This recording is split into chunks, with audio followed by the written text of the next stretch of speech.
Assalamualaikum warahmatullahi wabarakatuh. Saya Dias Anggraini dari 12 Bahasa. Kali ini saya akan mempresentasikan tentang materi globalisasi. Video ini saya buat sebagai tugas ujian sekolah antropologi. Nah, yang pertama yang akan saya bahas yaitu definisi globalisasi. Sebenarnya, apa sih itu globalisasi? Globalisasi adalah proses lanjutan perkembangan dunia atau proses masuknya ke ruang lingkup dunia yang beragam, bergantung pada semua aspek kehidupan seperti politik, ekonomi, kebudayaan, atau bisa juga disebut sebagai proses mendunianya suatu hal sehingga menghilangkan batas-batas. Nah, kan tadi sudah dibahas nih, apa sih globalisasi itu? Nah, selanjutnya saya akan membahas apa aja faktor pendorong terjadinya globalisasi.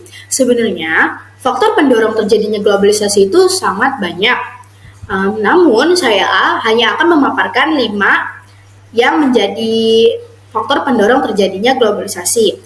Yang pertama, yaitu pesatnya pengembangan teknologi komunikasi.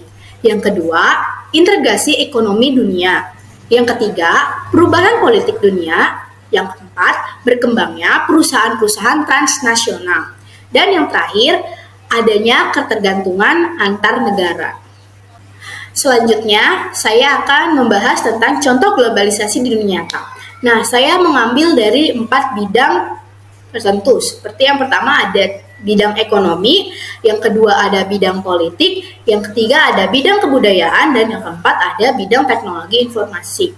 Nah, contoh globalisasi di dunia nyata di bidang ekonomi apa aja sih? Nah, di sini ada banyak produk asing, banyak pasar swalayan atau supermarket, dan yang terakhir itu ada jual beli online terus berkembang.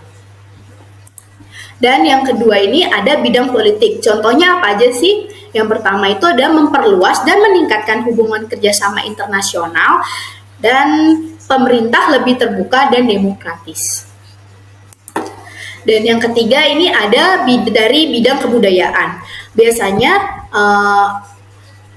di bidang kebudayaan ini lebih ke budaya-budaya asing yang masuk. Sepertinya nih, seperti contoh banyak bahasa asing yang dipelajari di Indonesia dan masuk atau bercampur ya berbagai kebudayaan dari seluruh dunia.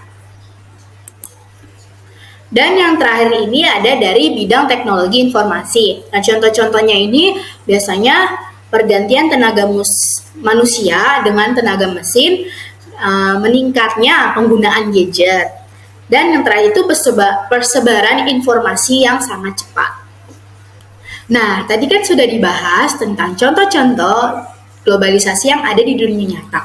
Nah, biasanya globalisasi itu ada dampaknya nggak sih? Tentu aja dong, pasti ada. Jadi, dampak globalisasi itu terbagi menjadi 2, yaitu dampak positif dan dampak negatif. Nah, yang pertama akan saya bahas itu dampak positifnya. Yang pertama, berkembangnya ilmu pengetahuan dan teknologi. Yang kedua, penguatan supremasi hukum dan perlindungan HAM. Yang ketiga, tingkat kehidupan yang baik. Yang keempat, perluasan peluang pasar perdagangan luar negeri. Dan yang terakhir, adaptasi etos kerja dan kemandirian. Nah, tadi kan yang sudah dibahas nih yang positifnya. Sekarang kita lanjut ke dampak negatif. Nah, dampak negatif globalisasi itu apa aja sih? Yang pertama, pola hidup konsumtif, yang kedua sikap individualistik, yang ketiga kesenjangan sosial, keempat kurangnya peran masyarakat dalam penjagaan keamanan dan kedaulatan, dan yang terakhir itu perubahan pola pikir masyarakat. Tadi di awal saya sempat membahas tentang faktor pendorong terjadinya globalisasi. Nah, apakah ada faktor penghambat globalisasi? Pastinya ada dong. Di sini saya akan memaparkan 6 faktor penghambat globalisasi. Yang pertama, adanya prasangka buruk terhadap hal-hal baru. Yang kedua, sikap apatis dan tertutup.